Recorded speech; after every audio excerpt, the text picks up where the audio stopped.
In the early 1930s, cinematic comedy was largely tethered to the conventions of the stage.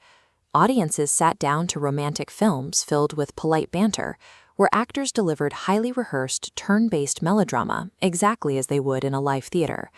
Early sound film directors were still grappling with the new technology. They tended to plant their heavy, noisy cameras in one spot and film scenes as if they were observing a play from the front row. The result was a rigid, artificial pacing that felt entirely stagnant on screen.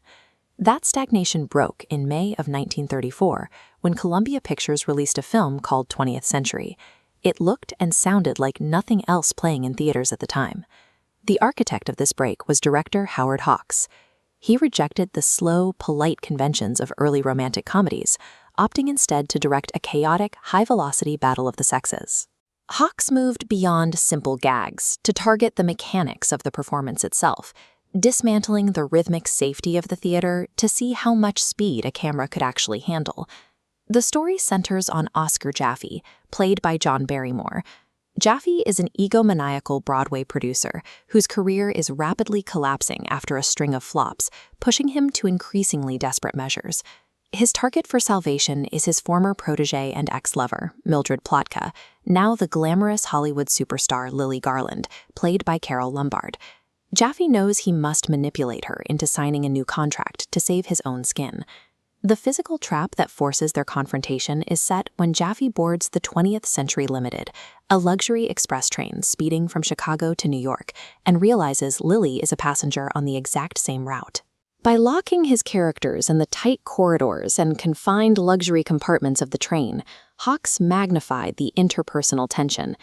These two massive egos had nowhere to retreat to, resulting in 90 minutes of continuous friction. The physical reality of an enclosed, speeding tube required a new approach to storytelling. Hawks engineered a sharper cinematic language, pushing his actors to deliver dialogue at a velocity that matched the relentless forward momentum of the train itself. The foundation for this velocity came from the script itself. Adapted by screenwriters Ben Hecht and Charles MacArthur from their own Broadway play, the narrative was built to expose the grand delusions and fragile egos of the showbiz world. But Hawks needed the delivery to feel raw. During rehearsals, he noticed Carole Lombard's natural vivacity was being stifled by her conventional dramatic training. He gave her a direct instruction: abandon the training, rely on real instinct, and physically kick and scream at her co-star.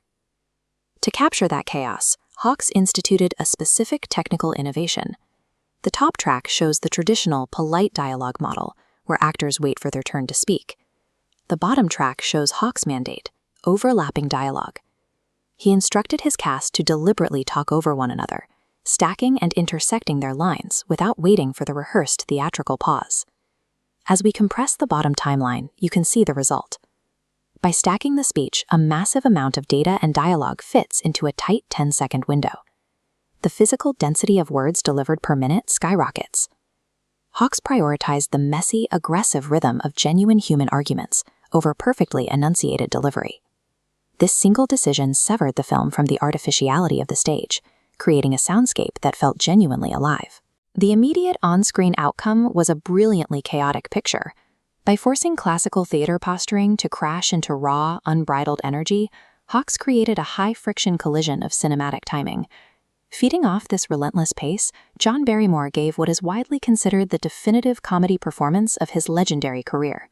Matching Barrymore's seasoned theatricality with her own raw intensity, Lombard moved away from the polite roles of her early career, creating the prototype for the high-energy comic leads of the 1930s.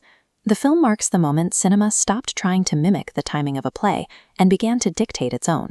It took the verbal density of the Broadway stage and condensed it into a format that prioritized momentum over poise. Hawks proved that a film could be wildly physical, aggressively fast, and intellectually sharp all at once. By successfully balancing these elements, he forged the blueprint for the screwball comedy that remains just as potent a century later. This was brought to you by Stalls or Circle. Thank you for listening.